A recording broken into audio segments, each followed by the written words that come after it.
te pedimos de tu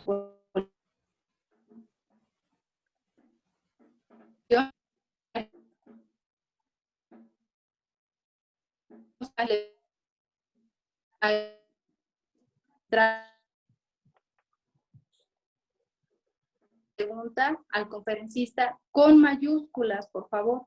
Esta es el final. Tu audio puede ser activado por el administrador de Zoom para mejorar la comunicación. Ante cualquier conducta indebida, el host lo desconectará de la videoconferencia. Gracias.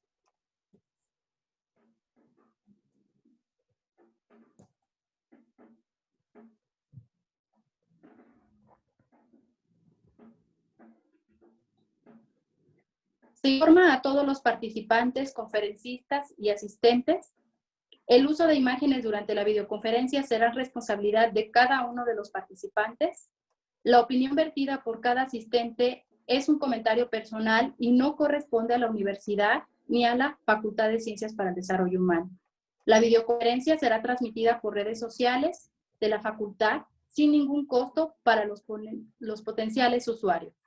Los usuarios de las videoconferencias pueden compartir el video sin fines de lucro y no hay autorización para modificar.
Declaratoria de difusión del contenido.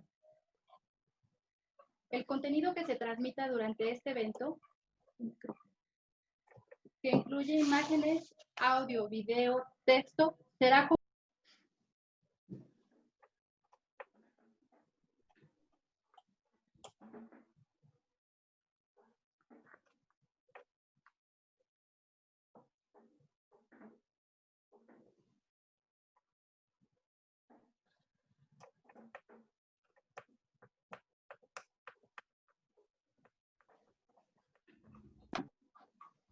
Maestro Guzmán.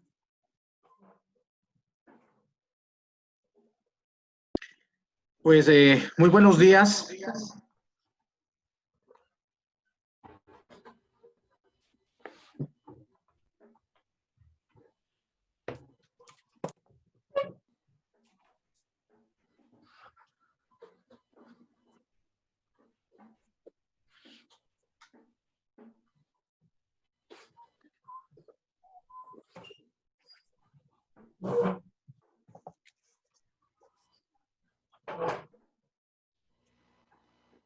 Maestro Guzmán.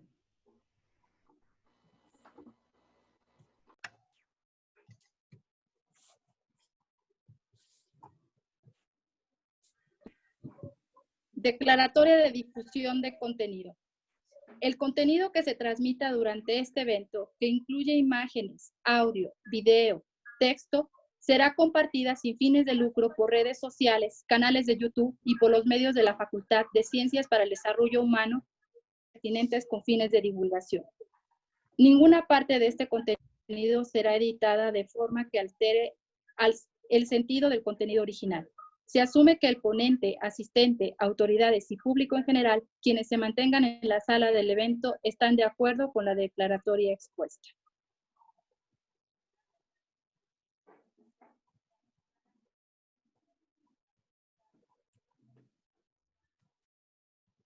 Buenos días a todas y todos. Daremos la más cordial bienvenida a la conferencia Respuesta Educativa a las Personas con Discapacidad en Tiempos de Pandemia, impartida por el doctor Luis Ortiz Jiménez, profesor investigador del Departamento de Educación de la Universidad de Almería. A nombre de los organizadores de este evento, agradezco a las autoridades que hicieron posible que podamos disfrutar de esta conferencia, misma que nos acompañan en esta mañana. En primer lugar, agradecemos a la maestra Diana Selene Ávila Casco, directora de la Facultad de Ciencias para el Desarrollo Humano. Muy buenos días a todas y todos. Ingeniero Ramiro Quintero Martínez, secretario académico de la Facultad de Ciencias para el Desarrollo Humano. Maestra Diana Natalia Lima Villeda, coordinadora de la licenciatura en Educación Especial. Buenos días. Y el doctor Josué Antonio Camacho Candia, coordinador de la maestría en Educación Especial y líder del Cuerpo Académico de Educación Especial y Procesos de Aprendizaje. Buenos días. Es importante mencionar que esta conferencia fue gestada por impulso de nuestras autoridades, honrando el lema de nuestra unidad de estudios, por la cultura de la justicia social, ya que en estos tiempos de pandemia, aciagos para todos, es a través del conocimiento de la situación y de los factores que la generan que podemos llevar un proceso de comprensión que nos lleve a actuar de forma responsable, tanto para nuestra persona como para aquellos que nos rodean, y lograr entonces la promoción de la justicia para la población a la que servimos y a la que nos debemos cuando sea necesario, que en este caso es a partir de hoy mismo. A continuación, cedo la palabra a la maestra Diana Selene Ávila Casco, directora de nuestra facultad, para que nos dirija un mensaje. Muchas gracias, doctora Andrea. Buenos días, sean todos y todas bienvenidos a este espacio virtual de la Facultad de Ciencias para el Desarrollo Humano. Quiero agradecer la presencia del doctor Luis Ortiz Jiménez de la Universidad de Almería, España, por estar nuevamente en esta facultad, solamente que ahora de manera virtual. Bienvenido, doctor. Gracias. De igual forma, agradezco del doctor Josué Antonio Camacho Candia, coordinador de la maestría en Educación Especial y líder del Cuerpo Académico Educación Especial y Procesos de Aprendizaje, así como a la maestra Diana Natalia Lima Villeda, coordinadora de la licenciatura en Educación Especial, quienes son organizadores de este evento.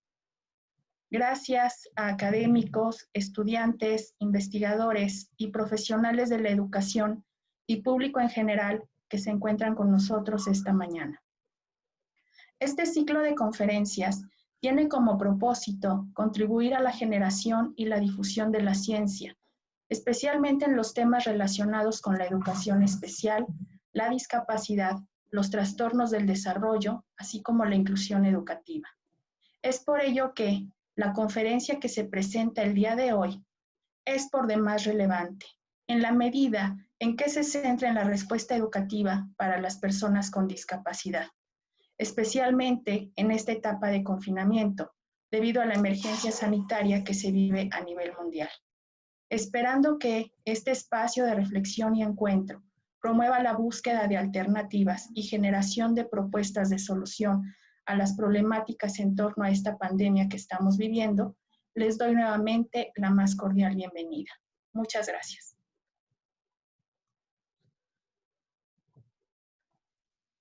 Agradecemos sus gentiles palabras, maestra Selene, y ahora cedo la palabra al maestro Josué Guzmán Zamora, moderador de esta conferencia.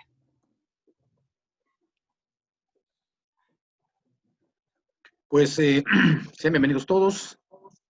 Muy buenos días. Voy a permitirme leer una semblanza breve del doctor Luis Ortiz Jiménez. Él es doctor en pedagogía por la Universidad de Granada. Actualmente es profesor titular de la misma universidad.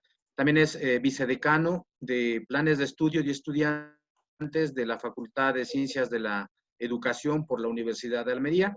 Y el doctor Luis actualmente colabora con la Universidad Autónoma de Tlaxcala, lo mismo con la Universidad de Santiago de Guayaquil, Ecuador. También colabora para la Universidad Católica de Córdoba en Argentina. Además, es también colaborador en la Universidad de San Carlos en Guatemala. Actualmente, él es líder del proyecto de investigación la respuesta educativa a las personas con discapacidad, además de ser coordinador de intercambio académico por parte de la Universidad de Almería. Doctor Luis Ortiz, sea usted bienvenido nuevamente a la Facultad de Ciencias para el Desarrollo Humano de la Universidad Autónoma de Tlaxcala. Bueno, pues, doctor, le voy a ceder la palabra, les voy a pedir a los asistentes que pudieran redactar sus preguntas con mayúsculas para que al final de la charla pueda el doctor responder a algunas de estas. Doctor Luis, sea usted nuevamente bienvenido. Adelante, doctor. Muchísimas gracias, Josué, a todas las personas que me han antecedido en la palabra. Para mí, como pueden suponer, es todo un orgullo volver a estar con vosotros, aunque sea en este espacio virtual, pero humano, porque en el fondo me he sentido muy, muy cálido, muy bien acogido cuando he visto, pues bueno, yo hablo casi sin formalismo, a Josué, a los dos Josué.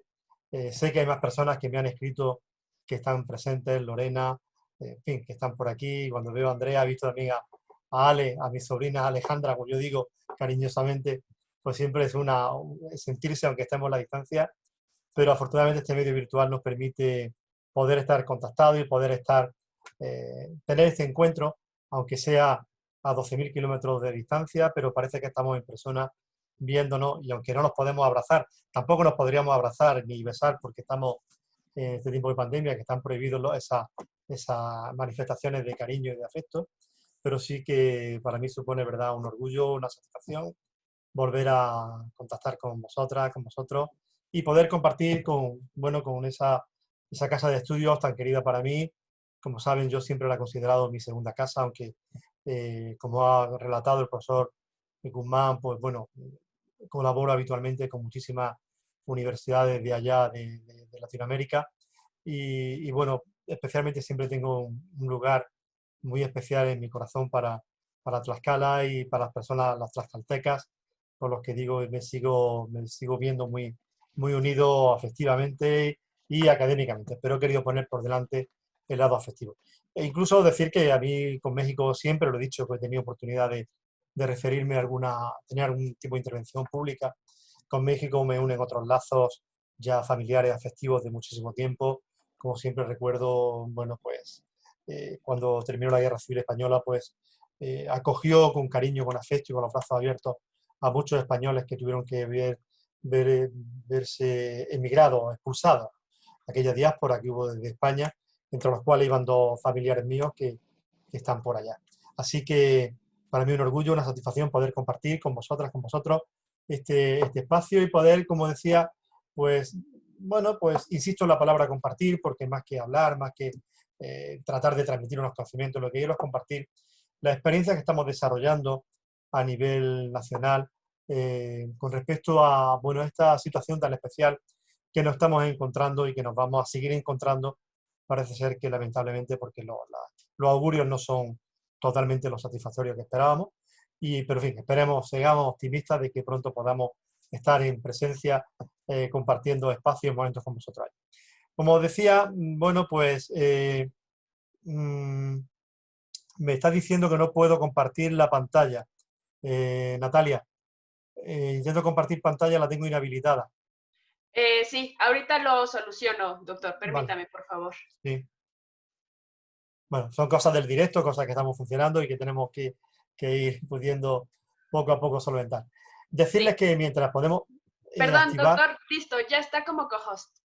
Ya puedo hacerlo, ¿verdad? Muy bien, Sí, perfecto. por favor. Venga, pues vamos a ello. Pues como les decía, pues vamos a compartir una serie de iniciativas que estamos desarrollando, algunas investigaciones que estamos desarrollando a nivel nacional, como bien relataba antes el profesor Guzmán, pues estoy liderando un grupo de investigación que se orienta justamente hacia la diversidad, a la discapacidad, a las necesidades educativas especiales, y dirijo un proyecto de investigación a nivel nacional, lo que se le denomina I+D+I, sobre respuesta educativa al alumnado con discapacidad en educación obligatoria. Y en el ámbito de esos trabajos que estamos investigando otras cuestiones, pues lógicamente al sobrevenirnos la situación tan especial que nos ha ocurrido, pues tuvimos que activar algunas líneas de investigación que, bueno, que aunque de alguna manera se estaban tocando, pero que se vieron especialmente, bueno, dirigida hacia esos nuevos temas que estaban surgiendo. Y de ahí, bueno, pues cuando me comentaron la situación de poder compartir con la Universidad de Tlaxcala, poder compartir esta experiencia, pues inmediatamente digo, bueno, pues efectivamente estamos desarrollando investigaciones que podemos dar a conocer y poder, insisto, compartir con todo el colectivo de la Universidad Autónoma de Tlaxcala y la Facultad de Desarrollo Humano. Bueno, pues decíamos que vamos a hablar un poquito sobre esta respuesta educativa a las personas con discapacidad en tiempos de pandemia. Voy a tratar de elaborar primero algunas ideas que han fundamentado lo que estamos haciendo y en un segundo momento les pasaré a exponer algunos de los datos que estamos obteniendo estas investigaciones para concluir con unas pequeñas ideas que den un poco punto de partida y sobre todo, en este caso, las conclusiones no las oriento hacia ámbito de respuesta, sí las oriento hacia preocupaciones.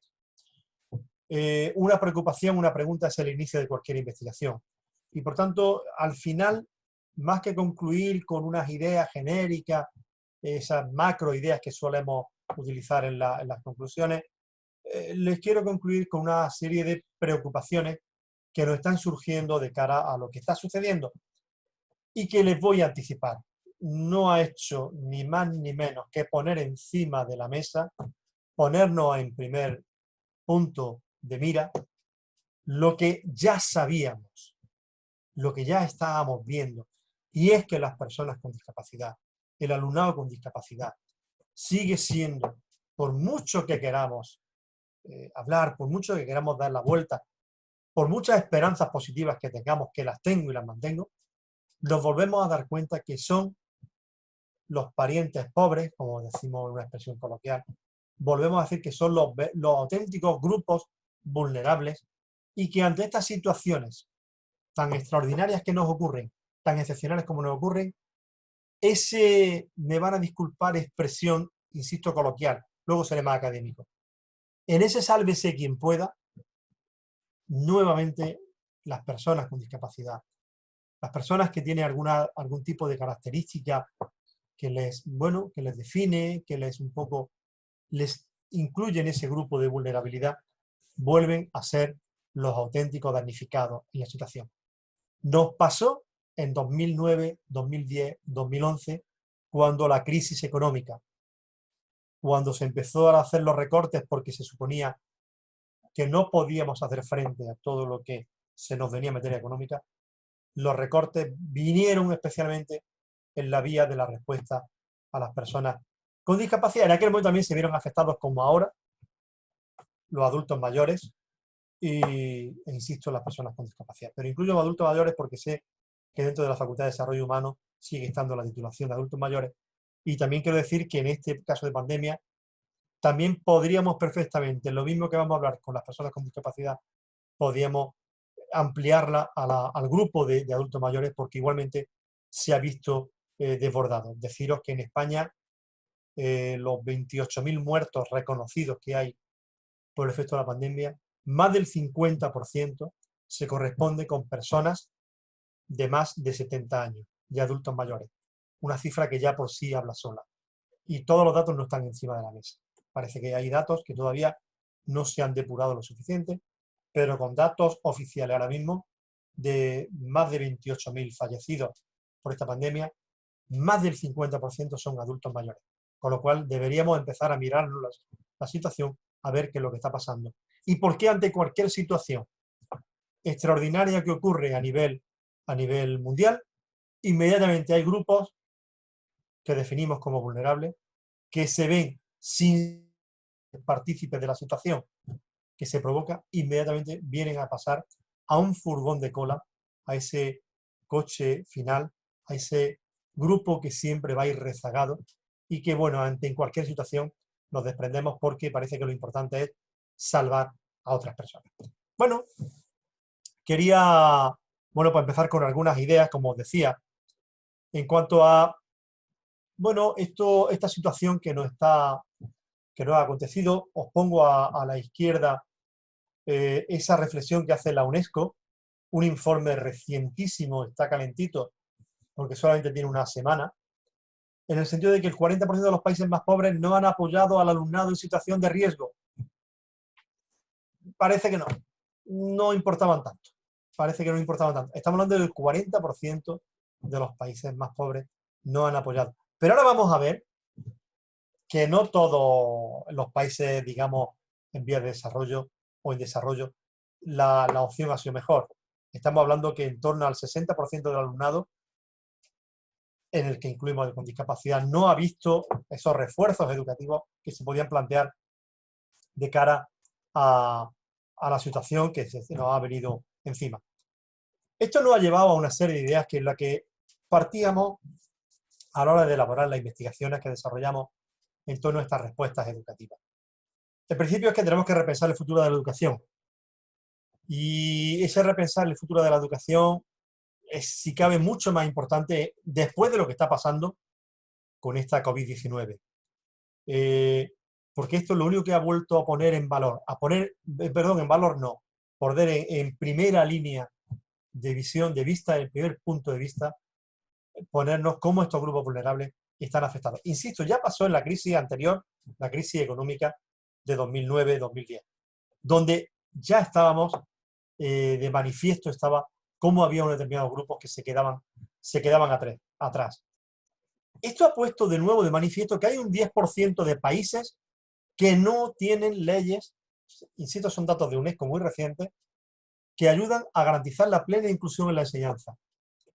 Fíjense, la última conferencia, bueno, la última no, porque la última fue la de Cali en septiembre de 2019, pero la última conferencia así importante fue la conferencia que planteó UNESCO, la de Incheon, en 2015, donde se volvió a hablar de educación para todas las personas, donde se volvió a incidir en un tronco común, al menos no hacer un desarrollo normativo muy amplio, sí tener una idea base comunes sobre las que poder implementar ese proceso de educación para todos, pues a pesar de ello sigue habiendo un 10% que está sin desarrollar esas leyes. Recoge la UNESCO, lamentablemente no recoge la UNESCO, es que en muchos casos los documentos que se plantean desde las declaraciones de UNESCO para educación para todas las personas, que recuerdo que fue el impulso de la educación inclusiva. La educación inclusiva siempre le ponemos como punto de inicio en 1994 con la Declaración de Salamanca, pero realmente tiene un antecedente que es la Declaración de John Tien de 1990, cuando se habla de educación para todas las personas. En la conferencia de Cali, que hay en septiembre de 2019, se vuelven a recordar y se vuelve a recordar a los países, oiga, que tenemos una serie de cuestiones que hay que trabajar. Lamentablemente, estamos en un sistema que la educación para aquellas personas que presentan algún tipo de peculiaridades sigue siendo, pues bueno, una tarea secundaria. Porque, como ven en la tercera idea, es que ya antes de que estuviera la pandemia habían ideas, había una situación. 258 millones de niños estaban excluidos de la educación. O sea, si la primera máxima de educación para todas las personas es que los niños al menos estén en la escuela, ya tenemos a los niños en la escuela, pues nos encontramos con que 258 millones, insisto, que son cifras calentitas de hace unos días, no están incluidos en el sistema educativo. Si escarbamos ahí, nos vamos a dar cuenta de que esos 258 millones, la gran mayoría, como decía antes, más del 60%, se está refiriendo a alumnado con algún tipo de discapacidad. Parece que atacamos siempre o hablamos de los países en vías de desarrollo, en vías de pobreza. Países como España o Francia, por países que, digamos, podríamos situarlo, podríamos incluir también Italia, todavía el 8% de los estudiantes han perdido el contacto con sus profesores en las semanas que ha durado, a las pocas semanas de que se inició la pandemia. O sea, al principio sí parece que hubo un contacto más, pero como a nivel europeo, en Francia, especialmente en España, nos llegó el periodo vacacional de Semana Santa, parece que ahí se produjo una desconexión y a partir de ahí no hubo. De hecho, los niños pequeñitos, lo que le llamamos educación infantil, han seguido desconectados. O sea, en primaria, secundaria sí ha habido conexión, especialmente en los últimos cursos, pero el resto de grupos prácticamente no se ha desconectado. Esto lo único que ha hecho ha sido ponernos de manifiesto y ponernos, una vez que lo veamos claramente, que lo estábamos viendo. Lo que pasa es que parecía como que hacíamos, bueno, oídos sordos o nos poníamos un velo para no ver la cruda realidad. Y es que el sistema educativo sigue siendo muy débil, especialmente cuando se refiere a las personas con discapacidad y cuando se refiere al alumnado con discapacidad. Sigue siendo muy débil, sigue siendo un entramado donde cuando hay que faltar algo, falta ahí. Cuando hay que reducir algo, se reduce en esa línea. Insisto en la idea de que lamentablemente, seguimos siendo, y las personas que nos estamos dirigiendo a esta línea, seguimos siendo, bueno, pues digamos los patitos feos del sistema educativo. Parece que todavía no se le ha dado la importancia y cuando hablamos, me duele muchas expresiones de algunos compañeros y compañeras en las aulas cuando también vienen a decir, oye, Luis, es que no tengo tiempo, es que comprenderás que tengo otros 24 niños y yo no puedo dedicar todo el tiempo que requiere esta persona y claro, digamos que nos apartamos un poquito y descargamos las responsabilidades en otras personas. Indudablemente esto no ha vuelto a poner en valor la situación de que los sistemas educativos están siendo muy débiles y no están respondiendo de la forma tan adecuada como esperábamos y no están tan preparados.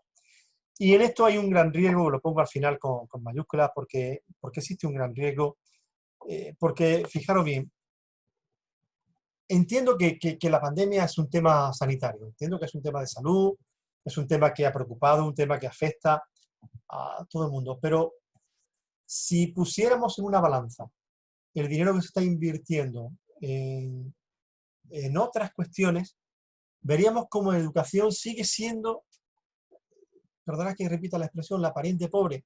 En España son poco más de 2.000 millones de los 16.000 millones que se van a dedicar, millones de euros, 16.000 millones de euros que se van a dedicar de forma inmediata para dar respuesta a las situaciones que se nos han venido. 2.000 son los que se dedican a la educación. Y dirán, son muchos. Oiga, pero es que 2.000 de 16.000, como que, bueno, esto no parece tanto, ¿no? No es, digamos que se está esforzando mucho en volver a reforzar el sistema sanitario, hacer el tema de preservar empleo, y la educación se sigue dejando como un elemento que está ahí y que parece como que no es importante cuando realmente, al menos los que nos dedicamos a educación, consideramos que bien, efectivamente, el tema sanitario es importante, el tema económico a nivel de empleo es importante, pero mira, hay un colectivo que, claro, como no son trabajadores, como no, dicho en un término economicista, no producen economía, pues realmente nos encontramos con que parece como que se quedan un poquito ahí apartados y le dedicamos una parte, por lo menos le dedicamos una parte, pero no todo lo que habría que reforzar cuando, insisto, una gran parte de la población se ha visto afectada por este tema y en el ámbito educativo, pues imagínense lo que es niños desde 0 años que van a la escuela infantiles hasta los 16 años que abandonan la educación obligatoria, hasta los 18 que estaríamos en la educación posobligatoria, incluso acceso a la universidad, todo ese colectivo que parece que se ha perdido en ese camino. Voy a dar algunas pistas más porque hay que enmarcar las respuestas que se van a dar, que es lo que voy a focalizar, a centralizar la exposición. Estos son unos preámbulos. Fíjense, les voy a dar 3 ideas que yo entiendo que son claves también, para que entendamos la respuesta educativa, entendamos la respuesta que estamos dando ante este colectivo tan importante. Miren, Francisco Mora, que yo creo que lo tienen que conocer ustedes porque es un divulgador de la ciencia, es uno de los grandes expertos en neuroeducación, autor de aquel libro que dice solo se puede aprender aquello que se ama, de neuroeducación. Pues recientemente ha hecho una afirmación, esto es cuestión también, insisto, del último mes, cuando lo publica. Fijaros bien, vamos a darnos algunas pistas de cómo organizar la respuesta. Dice que 20 minutos es el tiempo máximo de aprendizaje ante una pantalla. Porque necesitamos todos los sentidos y no solo nos sirven la vista y el oído. ¿Por qué introduzco esta reflexión que hace Paco Mora? Pues porque está insistiendo en la idea de que ante la situación que nos hemos encontrado, indudablemente, lo que tenemos que trabajar es en contextos virtuales de aprendizaje. Pero debemos ser conscientes que no es lo mismo estar trabajando, estamos en grupo clase, que estamos presencial, que estamos tratando de transmitir, si me permite la expresión, hasta ese calor humano que nos transmitimos en las aulas. Eso se está perdiendo en el contexto virtual. De tal manera que él cifra en 20 minutos el tiempo máximo de aprendizaje. Esto nos lleva a pensar que cómo se está elaborando la respuesta. Las clases virtuales, donde pretendemos que nuestro alumnado, que antes nos seguía en un grupo clase, que estábamos en un mismo espacio y tiempo, ahora mismo solamente estemos en el mismo tiempo pero en distintos espacios, con lo cual perdemos esa conexión. No estoy diciendo, al contrario, yo soy defensor de la educación en contexto virtual, simplemente que tenemos que acomodar las respuestas, que no es lo mismo dar la clase presencial que dar la virtual, indudablemente, que no podemos hacer lo mismo en lo presencial que en lo virtual, porque lo virtual precisa de una serie de recursos, de medios esenciales para ello. Ahora veremos la respuesta, claro, pero quería que tuvieran claro esto, porque en muchos casos lo que se ha pretendido hacer cuando hemos trabajado en formato virtual es que lo mismo que hacíamos presencial, hacerlo virtual. No, no se puede hacer y Paco Mora no lo ha dicho. La segunda idea es que lo que nos están planteando es que los adultos hacemos todo para la infancia, pero sin la infancia. Algo que plantea también, lo dice Lourdes Gaitán, pero también lo decía antes, lo ha dicho hace algún tiempo, lo decía ya Francesco Tonucci, cuando decía, estáis preparándome el futuro, pero el futuro es mío, no es vuestro. No me empujen, no tengo prisa por crecer. Pero el mundo lo estamos preparando los adultos para los niños y para el futuro de esos niños cuando ese futuro posiblemente lo hacemos nosotros. Y ahora mismo le hemos planteado las respuestas educativas en tiempo de pandemia desde lo que hacemos los adultos, no lo que piensan ellos. Esto lo trasladamos perfectamente al ámbito de personas con discapacidad y nos encontramos en la misma situación. Somos los adultos los que les proponemos cómo tienen que trabajar. Somos el resto los que hablamos por las personas con discapacidad. De tal manera que ya es necesario de una vez por todas que le demos la voz a las personas con discapacidad, de tal manera que ellos nos puedan decir, contar, como hay que hacer con la infancia, y escucharlos en lo que ellos trabajan, ellos hacen, y con ellos podemos participar en esa línea de trabajo conjunto. Una expresión que plantea Trujillo también recientemente, y es igual que toda la sociedad se ha movilizado para apoyar a nuestros sanitarios, necesitamos que toda la sociedad se movilice por el tema de la educación, por la batalla educativa, y concretamente y especialmente en la batalla educativa con las personas con discapacidad, que como siempre parece que cuando hablamos para lo general, y en lo general no incluimos a este grupo, a este colectivo que está presente en la aula, que tenemos que tener en la aula además por ley ya, y que debemos de establecer respuestas. Entonces, lo mismo que la sociedad se ha movilizado. Aquí en España, todos los días a las 8 de la tarde se da una plaza a los sanitarios. Se lo merecían, indudablemente, porque estaban luchando contra la pandemia, contra este maldito virus. Estaban luchando con toda su fuerza y con no todos los recursos. Les faltaban muchísimos recursos, pero ahí estaban en primera línea y ni uno solo se echó atrás. Y han muerto, lamentablemente, sanitarios.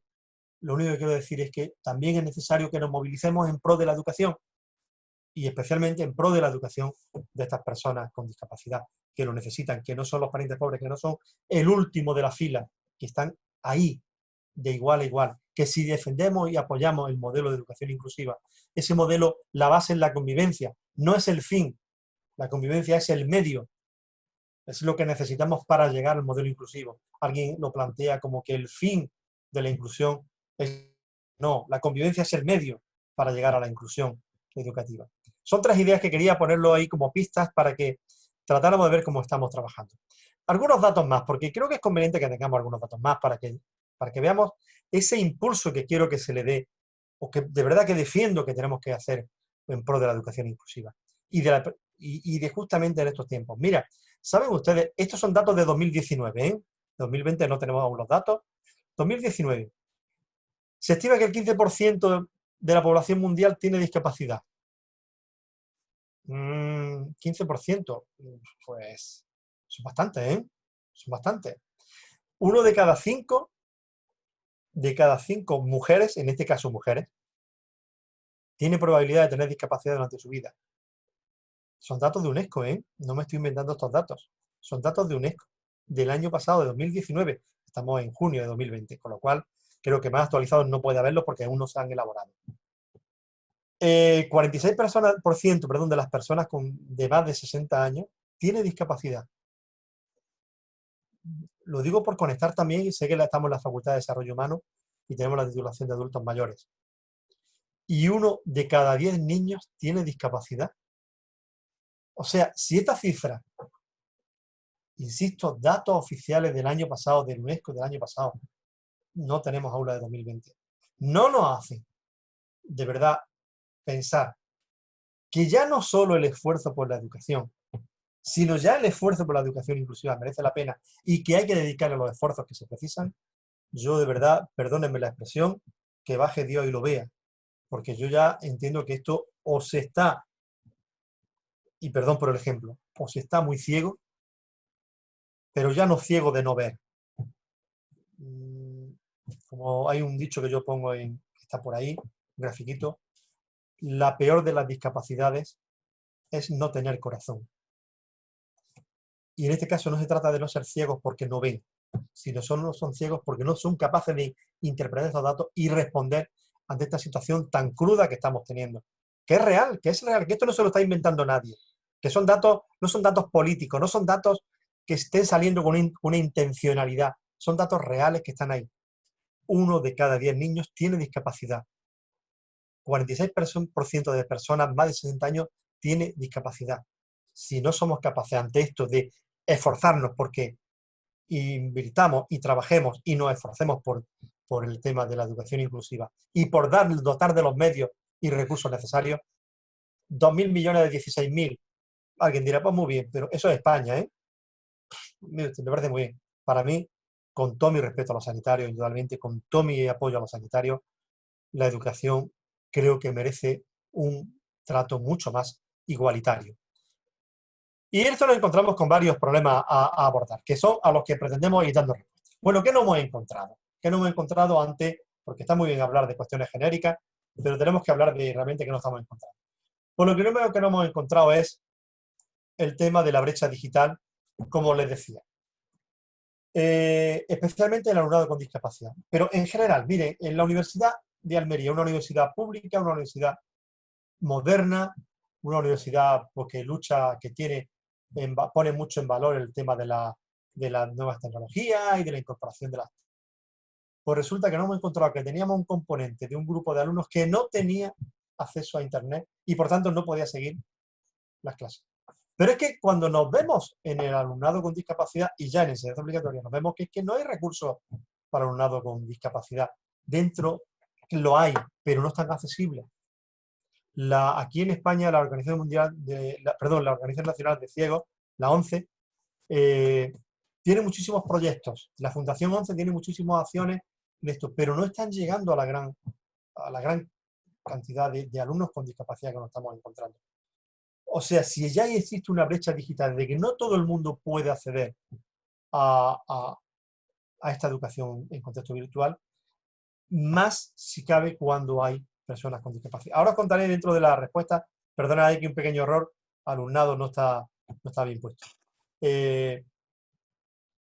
Imaginaros que esa brecha que se produce, los adultos mayores, ha habido personas que estaban acostumbradas ahí a renovar sus pensiones, a tramitar cualquier documento a la oficina directamente que había de la Tesorería de la Seguridad Social.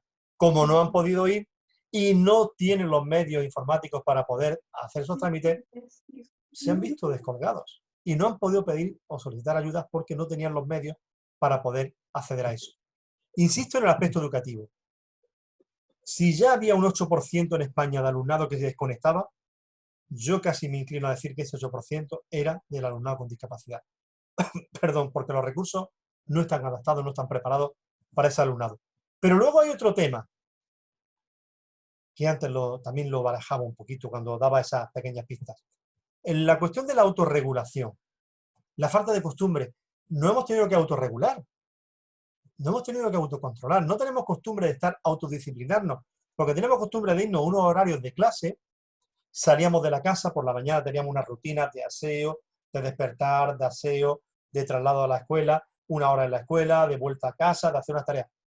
No me he encontrado de buenas a primeras con una situación donde tengo todo el día para mí y esa capacidad de autorregulación que estoy poniendo aquí al final, pues como que es necesaria, que no me he encontrado con problemas de decir, oye, ¿y cómo me organizo el día?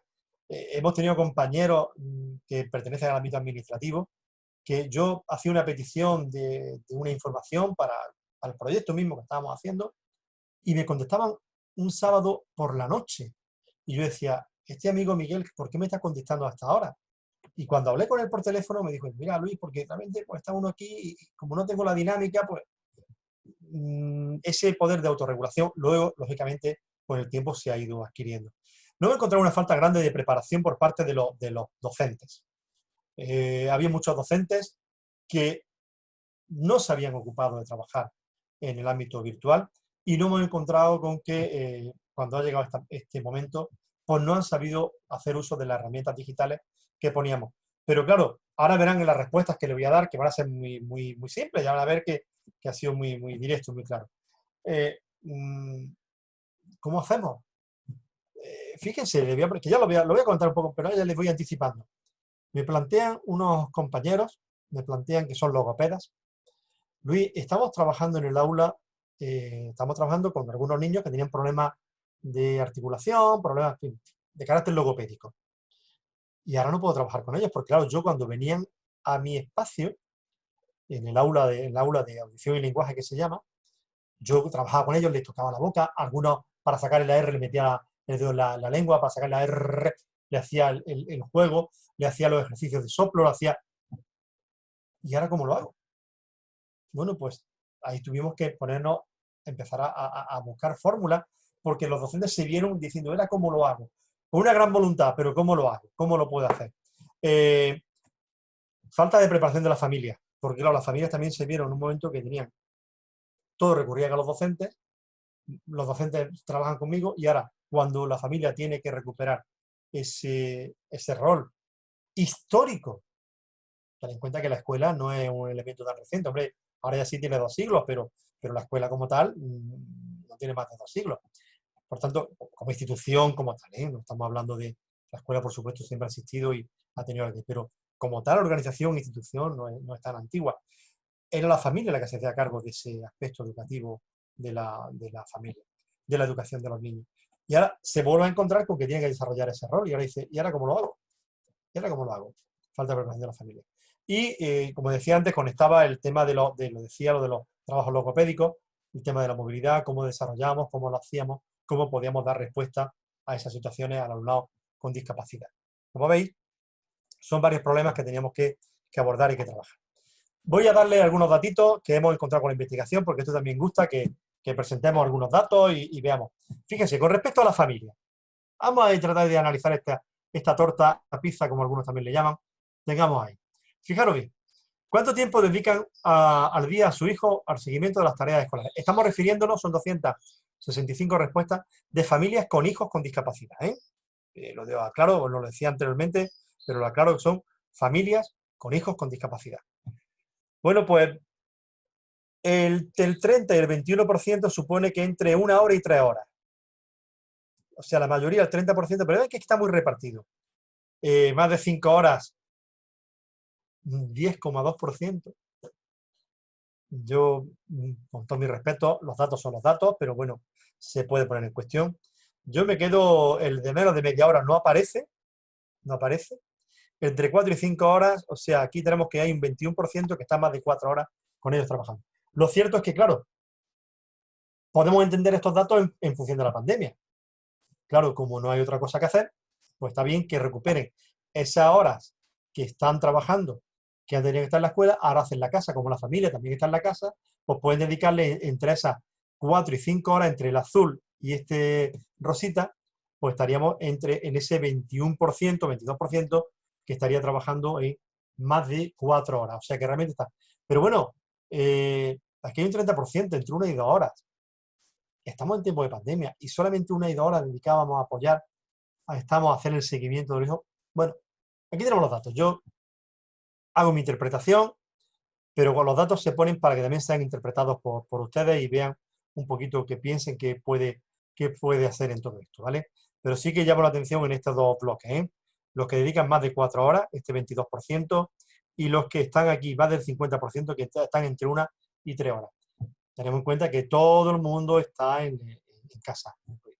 Bueno, aquí tenemos la siguiente pregunta. Con motivo de la discapacidad de esta situación durante el periodo de confinamiento, su implicación en el proceso educativo de su hija mayoritariamente se ha incrementado. Lógicamente, hemos estado en casa todo el tiempo y lógicamente se ha incrementado este periodo que hemos estado trabajando y que está ahí.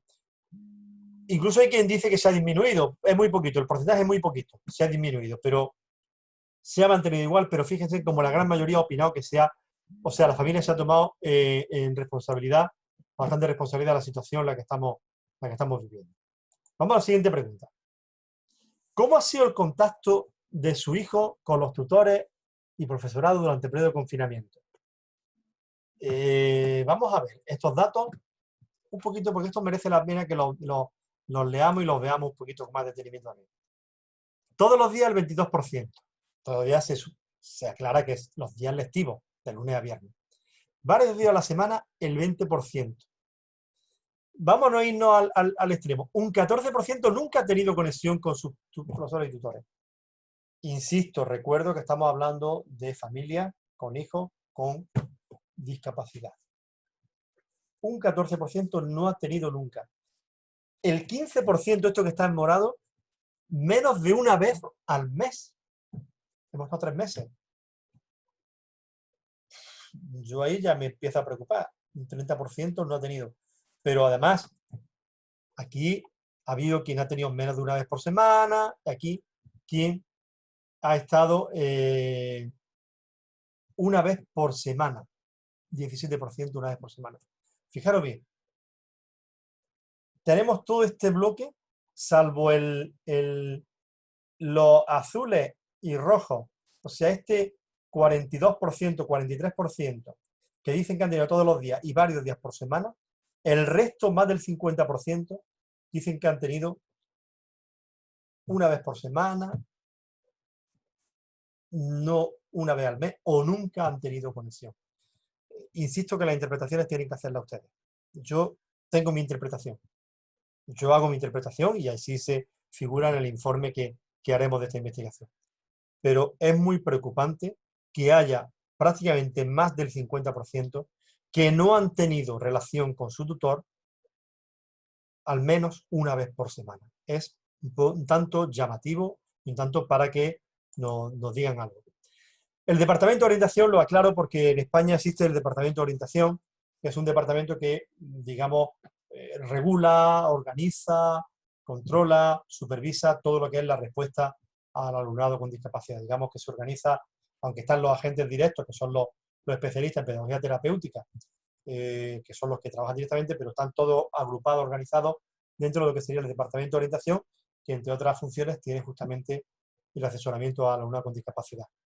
Fíjense que esta de no sabe, no contesta es preocupante. Porque podríamos, es que se puso porque, oiga, las familias con hijos con discapacidad no han tenido noticias del Departamento de Orientación. Jolines, por no decir otra cuestión más fuerte. Es que fíjense que luego me está diciendo, los que saben que existe, si ha habido un seguimiento por parte del Departamento de Orientación, me dicen que no. Un 48% me está diciendo que no ha habido seguimiento por parte del Departamento de Orientación, que es el departamento encargado de estar con ellos. Y sí, un 14%. O sea, si unimos a estos dos, el no y el no sabe, fíjense lo que nos encontramos cuando es el Departamento de Orientación el encargado de supervisar toda esta función. Insisto, hagan ustedes la lectura, yo ya la tengo hecha. Bueno, ¿y los docentes qué nos han dicho? ¿Qué nos dicen los docentes? Porque claro, hay que preguntar también a los docentes a ver qué ha pasado aquí. ¿Cómo se ha realizado la coordinación docente durante el confinamiento? Vuelvo a insistir en focalizar en el alumnado con discapacidad. El 60% nos ha dicho que mala. Coincide con lo que ha dicho la familia. El 60% me está diciendo que es mala. ¿Cómo se ha sentido usted durante el periodo de confinamiento? Esto podría tener una lectura graciosa, no tiene ninguna gracia. ¿Aislado o solo? Pues estamos refiriendo, la pregunta está orientada hacia a nivel educativo, no a nivel personal, indudablemente. Habrá personas que han estado solas porque vivían solas. Se refiere a ese nivel de coordinación. ¿Se han sentido aislados o solos en esa tarea docente? Tiene Guasa también, o Gracia también, esta otra cuestión. Las relaciones con la familia ha sido buena en 60%. O sea, las personas que se han relacionado con la familia, la relación ha sido buena. Los recursos con los que trabaja, o sea, para que entiendan esta pregunta, ustedes están trabajando y el computador que tienen delante, la tabla que tienen delante, ¿se lo ha dado la facultad o es de ustedes? Es propio, es personal. Porque es también un detalle. Cuando yo estoy trabajando en la escuela, en la universidad, los materiales que tengo allí son de la universidad, pero cuando yo estoy aquí en casa, yo estoy hablando con ustedes desde mis recursos personales. No estoy hablando desde los recursos de la universidad. Nos han preguntado eso directamente, bueno, pues, ¿qué recursos son los que han estado trabajando? No sé si me estoy explicando. Es que hay una pregunta clave. ¿Los recursos con los que trabajan o son... Mis competencias digitales para implementar la educación a distancia son, aquí han dicho la gran mayoría que son buenas, 60%. No sé si con esto se hace un perfil un poco del panorama que tenemos ante nosotros. ¿Cómo se ha realizado la coordinación docente durante el confinamiento? Ha sido mala. Me he sentido solo. Me he relacionado bien con la familia, los que se han relacionado. Los recursos con los que he utilizado son los míos personales, no son los recursos que me ha puesto la escuela. Y considero que mis competencias digitales son buenas. ¿Vale? Pues muy bien, perfecto. Me parece correctísimo. Insisto en que háganse ustedes la visión sobre el tema. Y ahora vamos a ver las respuestas. ¿Cómo han sido las respuestas para que ya vayamos entendiendo? Porque ante todo esto también ha habido que ver cómo se ha ido respondiendo. Miren, el formato que se ha utilizado ha sido el híbrido, el multimodal. Pero no multimodal porque haya habido presencialidad y no presencialidad. El sentido híbrido, como se explica un poquito más adelante, se refiere a que hemos utilizado sistema sincrónico y sistema asincrónico. Hemos utilizado la videoconferencia y hemos utilizado la grabación por vídeo. Y les pongo los ejemplos que hemos ido trabajando aquí. El trabajo logopédico se ha ido desarrollando y el trabajo de fisioterapeuta, por poner dos ejemplos claros, se han desarrollado mediante vídeos explicativos. Por ejemplo, el logopeda se colocaba y manifestaba cómo había que hacer la maniobra para trabajar y para explicar el tema. No sé si me estoy pasando de tiempo o voy más o menos como estaba hablado. Se ha desarrollado mediante vídeos explicativos y también se ha desarrollado mediante videoconferencias. O sea, el trabajo con el alumnado con discapacidad se ha desarrollado en modelo sincrónico y modelo asincrónico. Modelo sincrónico, de tal manera que hemos utilizado videoconferencias, se han utilizado, cuando ha habido el contacto, ha habido lo que es la videoconferencia para poder explicar directamente qué es lo que había que hacer, y se ha utilizado también el modelo de vídeo explicativo. Han sido prácticamente dentro de lo que llamaríamos el modelo de diseño universal de aprendizaje, utilizando distintas formas de expresión y de representación de la información. Se ha utilizado principalmente el vídeo porque ha sido el ejemplo más claro que ha podido haber para poder transmitir. Se ha huido de materiales escritos, de materiales en formato texto, para que facilitar de algún modo el trabajo con este alumnado. Incluso he querido poner los dos ejemplos más claros, más característicos en cuanto a lo que sería lo que se ha desarrollado. Porque es, digamos, el más, ¿verdad? El más ejemplificante, porque luego había otra serie de trabajos que se han desarrollado que, insisto, siempre huyendo de los textos de aquel formato más tradicional. Fíjense que hemos intentado acomodarnos, sin que lo hubiera dicho todavía Mora, hemos intentado acomodarnos a que los tiempos de atención ante la pantalla son cortitos. Entonces siempre se han utilizado los vídeos explicativos y las conexiones mediante videoconferencia. Ha sido lo que básicamente se ha utilizado.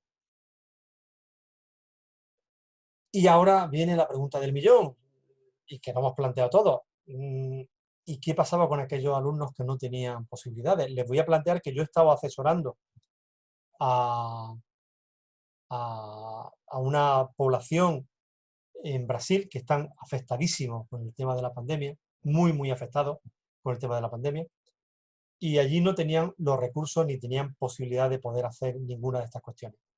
¿Qué hemos tenido que hacer?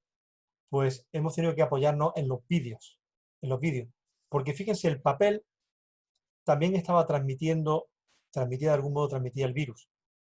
Y luego incluso el reparto, el ir y llevarlo, imaginaos que tiene que ser una persona la que lo lleve. Entonces hemos intentado hacerlo a través de vídeos explicativos.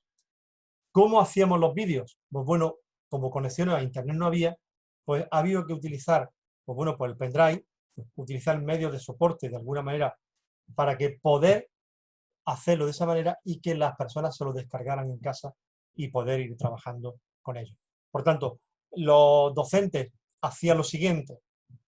Los docentes grababan, el lunes grababan los vídeos, hacían varias píldoras informativas de pequeña duración, las podían hacer con su celular, se grababan, para tampoco huir de muchas cuestiones.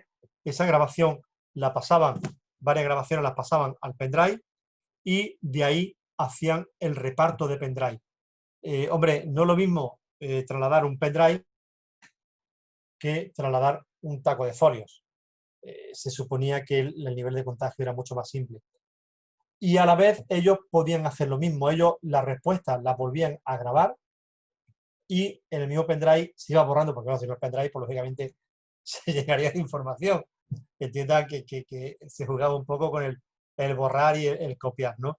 Entonces se volvía, el alumno grababa sus respuestas, grababa sus trabajos y el profesor corregía, volvían a recoger ese material, lo volvían a recoger el bien.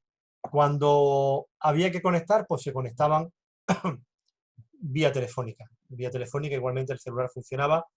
El problema, insisto, es que muchas veces allí no se puede utilizar el WhatsApp, porque en algunos sitios se podía utilizar, en otros no se puede utilizar, y a través de WhatsApp se podían tener videoconferencias, o sea, no es necesario que tuviéramos un equipo de grabación.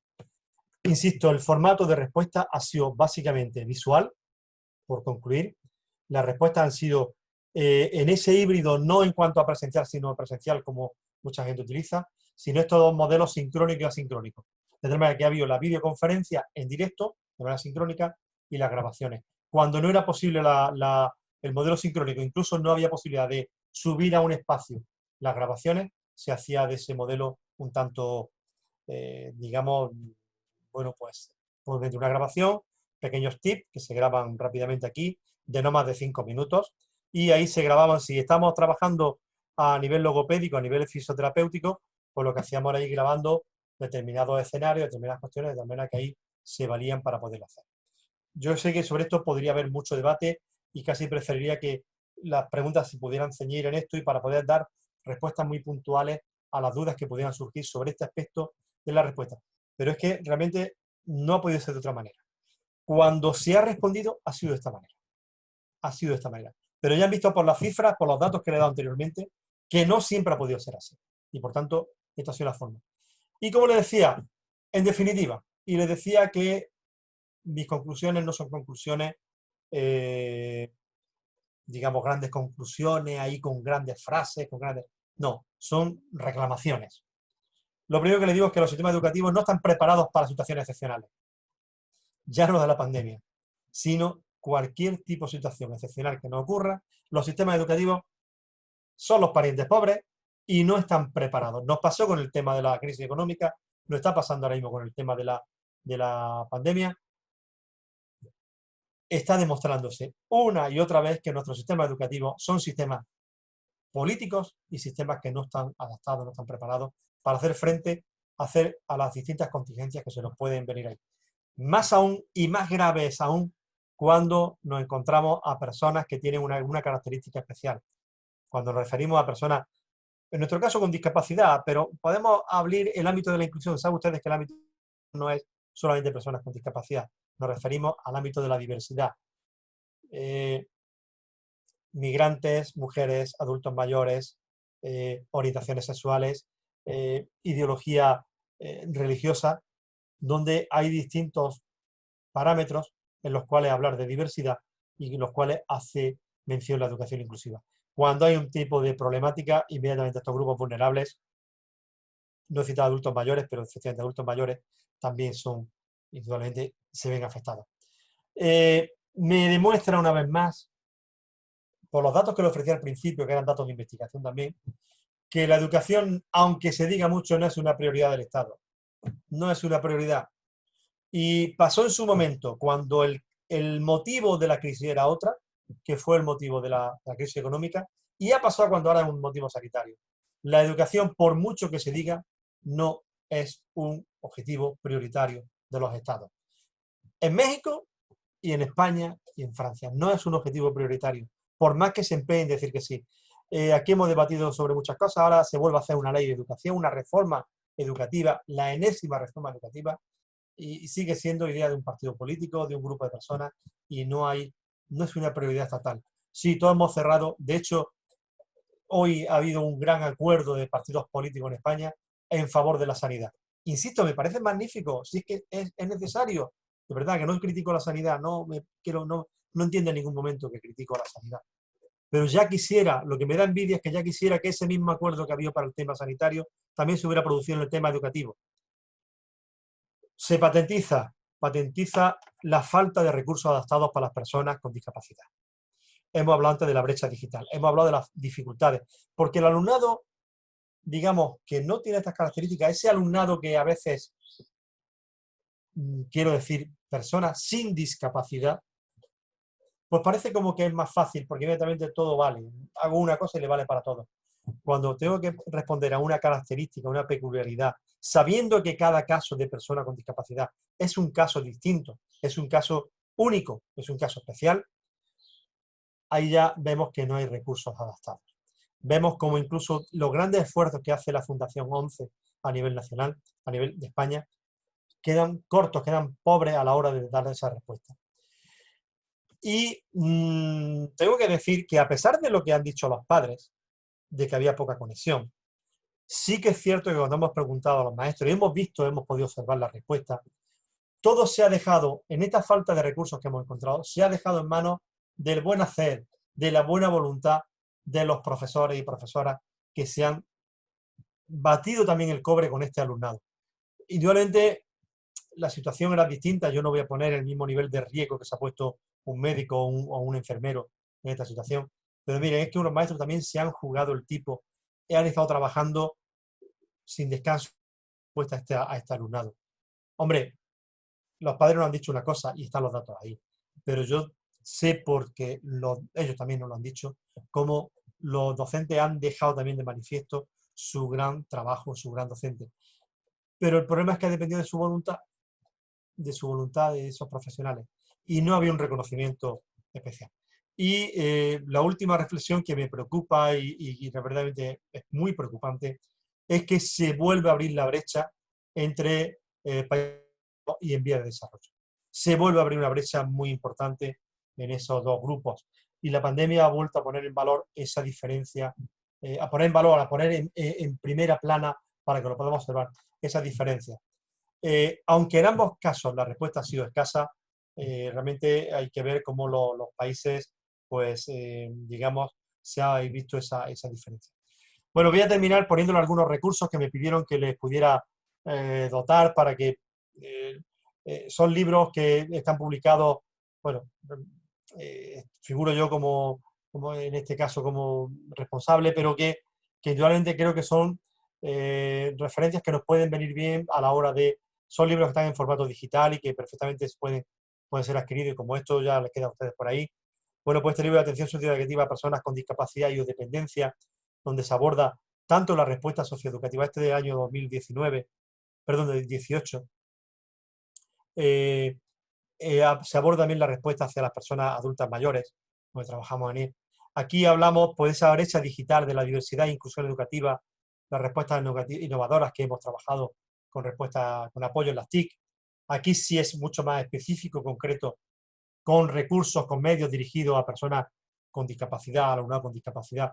Este libro ha sido importante ahora en el sentido de que se han podido ver muchas de las respuestas que hemos podido ir dando, estaban contempladas, y muchos recursos estaban contemplados ahí. Este es un libro reciente, está calentito, está recién salido porque se ha publicado hace escasamente un mes, y es un libro sobre educación inclusiva abriendo puertas al futuro, que está en Dickinson.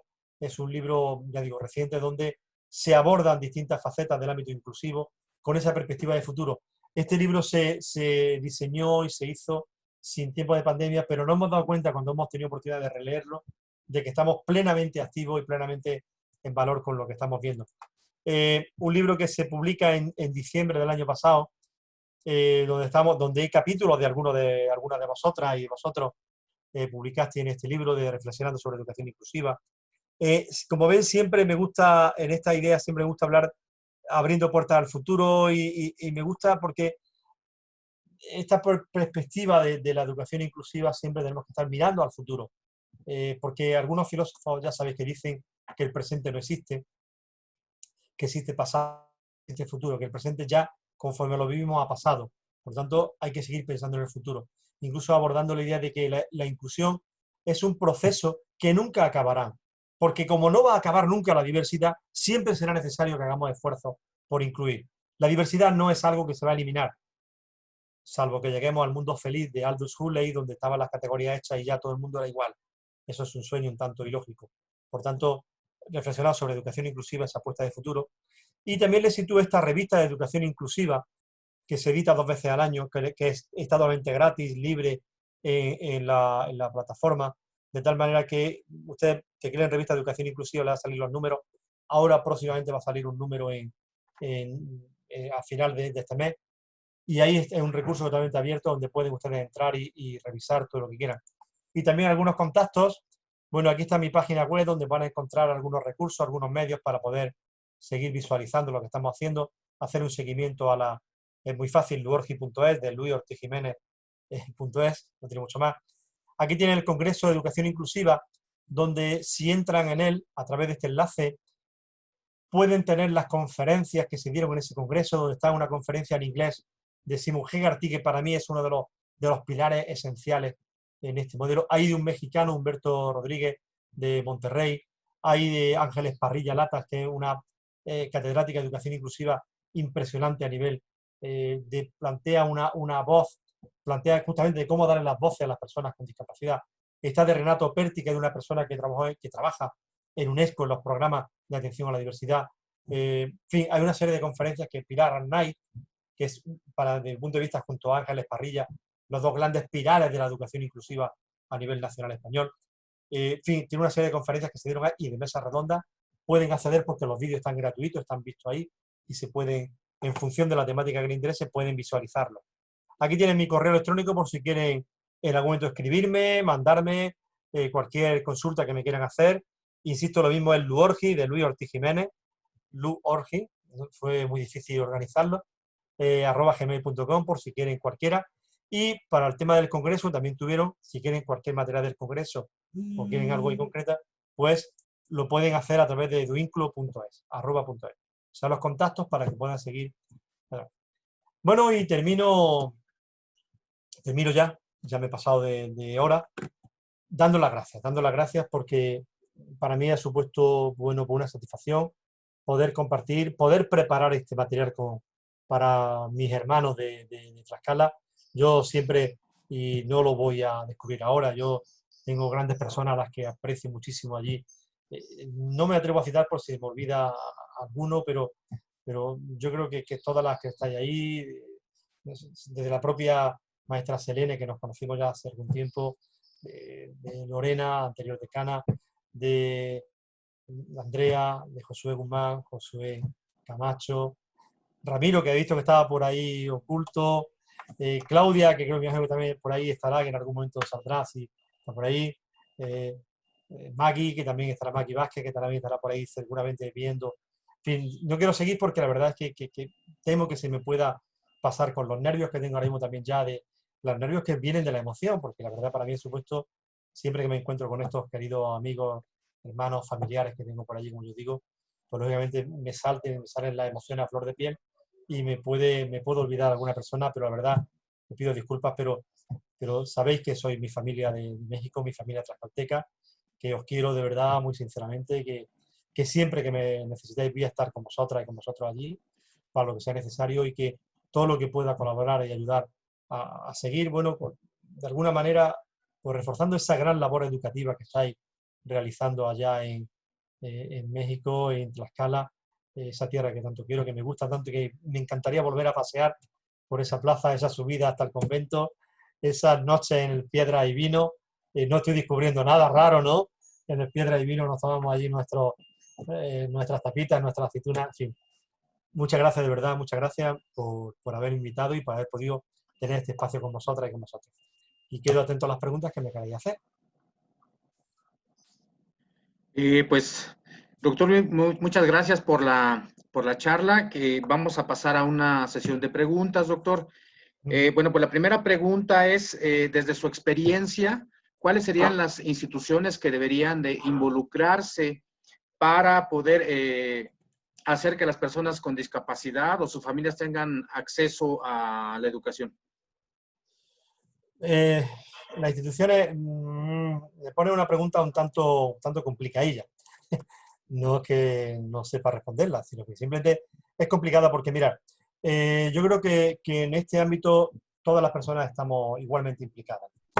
Todas las personas y todas las instituciones debemos. Esto es un trabajo conjunto. Cuando hablamos de inclusión, no es tarea de los maestros, no es tarea de los padres, no es de los niños, no es de las instituciones, es de todo el colectivo. Es un, como en algún momento he defendido en uno de estos libros que le he manifestado, es un trabajo cooperativo. Incluso en uno de los artículos que recientemente hemos publicado sobre el tema de liderazgo inclusivo, liderazgo cooperativo e inclusivo, vemos como el liderazgo debe ser compartido, un liderazgo que no debe pertenecer a ellos. Instituciones, indudablemente, podemos echar balones fuera o podemos, no sé si la expresión es la correcta, desde las propias instituciones políticas, de la administración educativa, que debería ser consecuente y debería apostar por esta escuela, desde los equipos directivos de los centros, que deberían poner en valor todos los recursos, todos los medios, situar en primer valor. Hay una expresión que me gusta mucho de Mariana Fernández Enguita, cuando habla de más escuela y menos aula, cuando él habla de las hiperaulas, más escuela y menos aula, porque hay que romper esa balcanización, esa individualización. La tarea de los docentes, de trabajo en equipo, la tarea de los propios padres, no quitarte de apartar y decir, bueno, que otros sean los que estén, se encarguen de esto. ¿Qué instituciones? Todas. Perdona que sea tan genérico, todas. Esto es un trabajo conjunto. Necesitamos el apoyo de todos. La inclusión no es tarea de las personas que estamos muy ocupadas en este tema. Es de todo, es desde las instituciones políticas, instituciones académicas y de los propios profesionales. Disculpa que no te pueda ser mucho más concreto, pero es que es una tarea de todo. Hay una expresión que dice, una viñeta que dice, la administración dice, imagínate una viñeta, un dibujo, yo solo sé que no tengo recursos. La escuela dice, yo solo sé que no tengo tiempo. Los padres, yo solo sé que no tengo paciencia. Y vemos al alumno y dice, yo solo. Son las 4 viñetas. Todos van echándose el balón fuera. Como ustedes también conocen y saben, lo hago también en plan gracioso porque me gusta eso de los 20 minutos que dice Mora. Yo creo que ustedes conocen los dibujos animados de los Simpsons. Y seguramente van a recordar un capítulo, yo los veo con regularidad, parece que ya son muy repetidos, pero hay un capítulo en que Bart Simpson, Bartolomé, que creo que se le llama allí en México, si mal no recuerdo, el malo, el hijo de Homero, pues se hace famoso por el yo no he sido. Yo no he sido, yo no fui. Allí en México yo no fui. Yo no fui. O sea, cuando lo quieren culpar de algo, dice yo no fui. Esto es lo mismo que nos pasa ahora mismo. Cuando queremos culpar de cuál es el problema de la inclusión, dice la administración, yo no fui. Yo no fui. Los profesores, yo no fui. Los padres, yo no fui. Y el niño solo. Es una tarea conjunta. Todas las instituciones deben estar ocupadas. Desde los poderes políticos hasta el último asistente que está a pie de obra en la escuela colaborando en esa inclusión.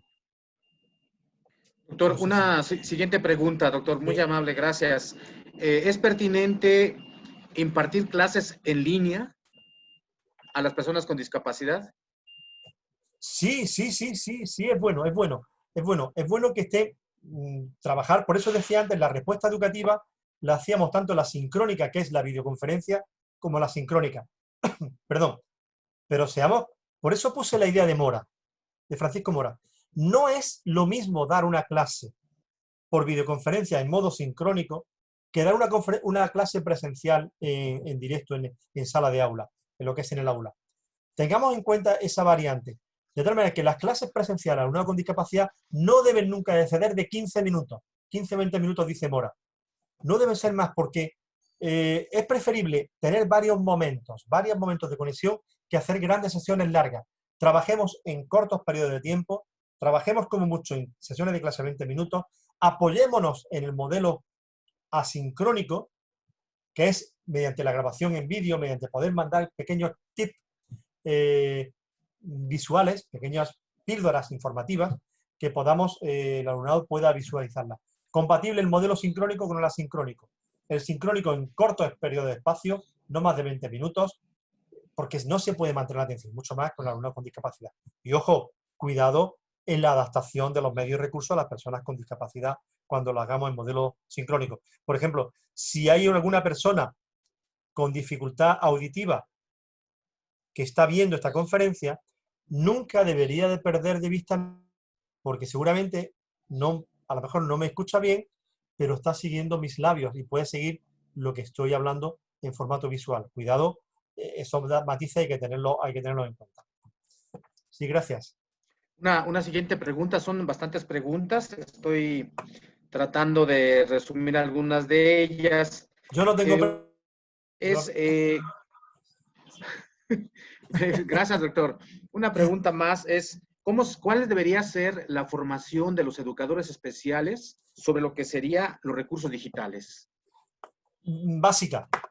De hecho, porque digamos que no les puedo... Pero creo que Andrea estuvo en un congreso en Monterrey, que yo di una conferencia sobre precisamente competencias de los docentes de educación inclusiva, y donde una de las competencias que determinaba era la competencia digital. Creo que fuiste acompañado de un grupo de alumnos, que fuiste para allá y estuviste ahí, no sé si pudiste asistir a esa conferencia. Entonces, es necesario reforzar esa competencia digital, pero hay que reforzarla en los dos niveles, ¿eh? También hay que trabajar con el alumnado con discapacidad para que sepa desenvolverse en estos medios. Está bien que al profesor lo formemos, pero también hay que formar al propio alumnado, porque que la brecha vaya por el otro lado. Sí, totalmente necesario que el profesorado, especialmente en relación al ámbito de la discapacidad, esté preparado para poder adaptar y también diseñar y preparar materiales para poder trabajar. Creo que ustedes conocen la plataforma Kahoot para poder hacer evaluaciones en línea. Esa plataforma tiene una modalidad cambiada que se puede hacer para también personas con discapacidad, porque claro, el Kahoot tiene un problema para personas con dificultad visual, porque se establece por colores. Se puede hacer una forma para poderlo hacer también con personas con dificultad visual, ¿eh? ¿Sí? Bien, pues una última pregunta, doctor Luis. Se hace una crítica constante a la educación en línea por algunos de sus atributos, que es la programación, la entrega de tareas. Este atributo de la programación afecta a la autorregulación, doctor. Bien, vamos a ver. Esta pregunta requiere una respuesta un poco más amplia. Requiere una respuesta un poco más amplia.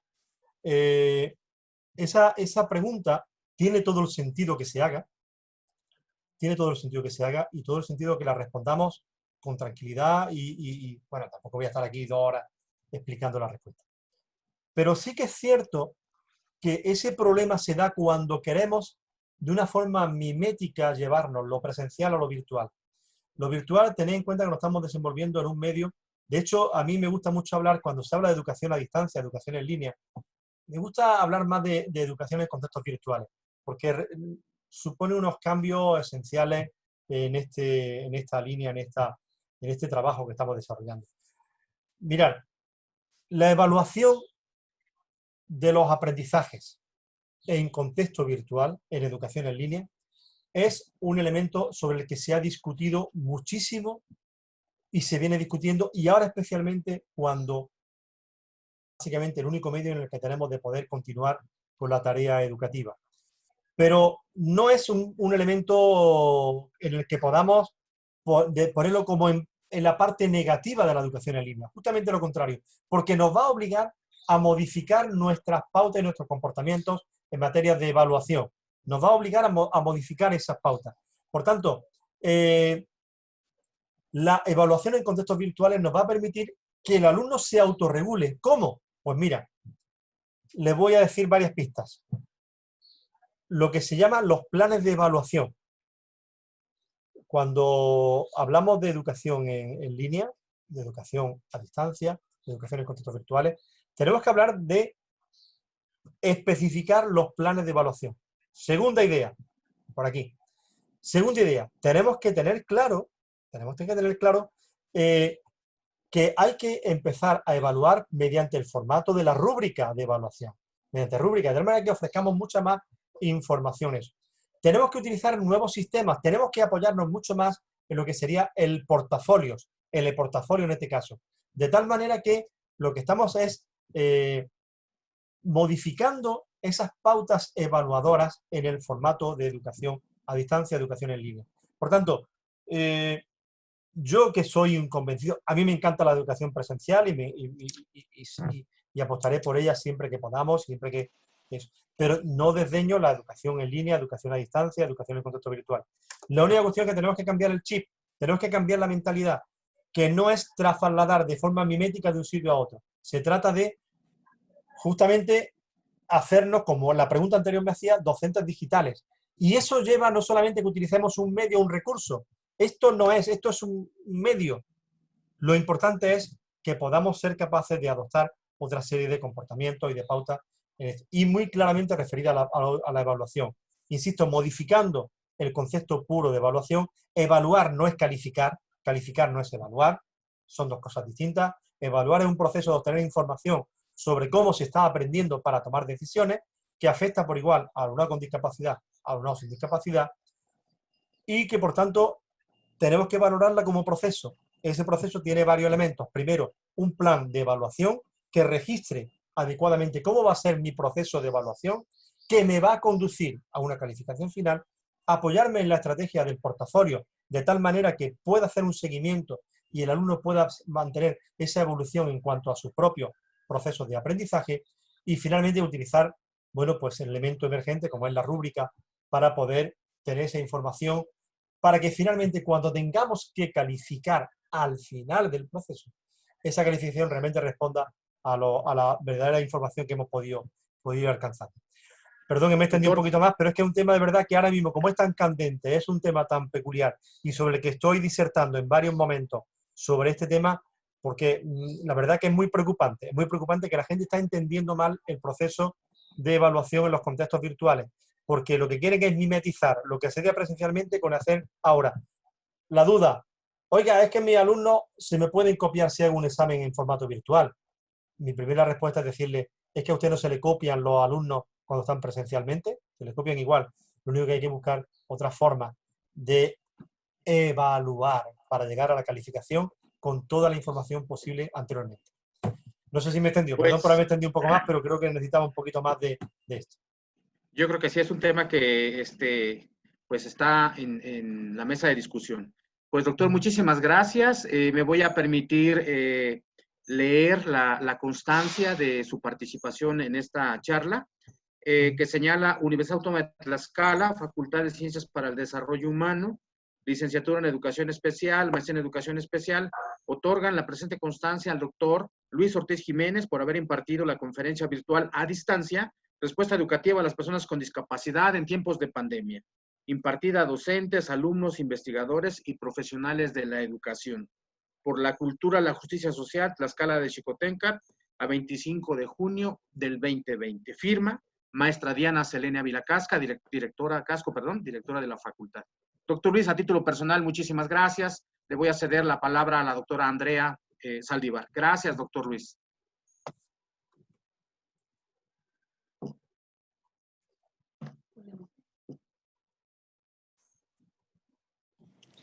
Bueno, pues muy bien, Luis.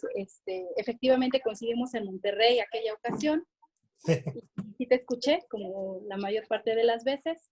Efectivamente, los recursos didácticos trasladados a la tecnología son vitales en esta era y los docentes tendríamos que ser los primeros en estarnos formando en estas nuevas habilidades y demandas sociales.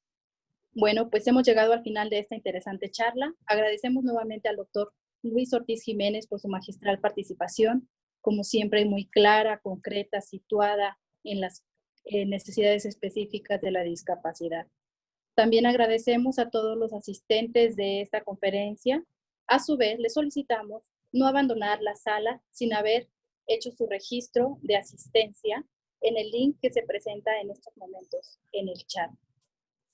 Por último, queremos invitarlos a nuestra última conferencia de este ciclo de charlas que se intitula Evolución SARS-CoV-2 y la búsqueda de antivirales. El conferencista, el doctor Rodrigo Jacome Ramírez, del Laboratorio de Origen de la Vida de la Facultad de Ciencias de la UNAM.